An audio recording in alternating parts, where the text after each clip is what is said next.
L'isolé absolu, avançait Roland Barthes à propos de Solers, c'est celui qui n'est ni breton, ni corse, ni femme, ni homosexuel, ni fou, ni arabe.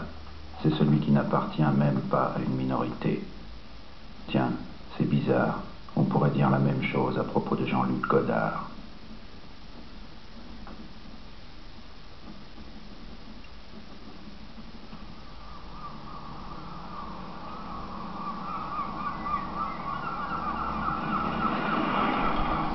L'isolé absolu.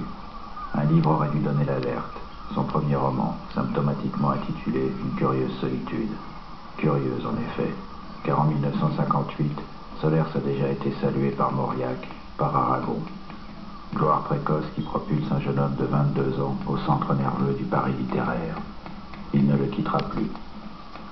Mais c'est ici, à 2 heures du cœur historique de Bordeaux, sur cette motte de terre posée sur la ligne d'horizon, qu'il aime à revenir chaque été pour travailler.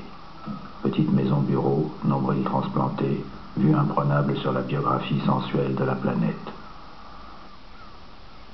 Ça pour moi, ça doit exactement mimer le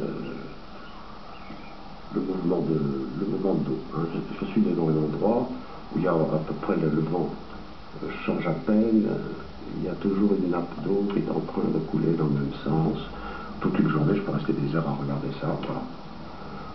Et donc, une fois que ces pages-là sont remplies,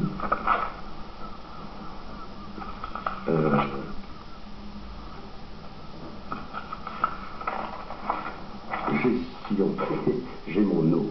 Voilà. Bon. Alors, l'intérêt, c'est que pour moi, en tout cas, c'est que je sais très bien quand je vais bien ou quand je vais un peu moins bien. Et puis, là, par exemple, voilà une journée, mais il y a une sorte de baromètre d'horloge physiologique, quand même. Être à la mesure de l'eau, nager dans l'encre, bleu, toujours, stylo, à pompe, aller chercher l'encre. Voilà. Si je vais très bien, alors je me confonds avec je nage dans. Ça coule, voilà, c'est fluide, et ça vient exactement comme ça doit être, c'est-à-dire le souffle et le poignet et la main, le vent et l'eau sont à égalité. Ça aussi l'avantage, parfois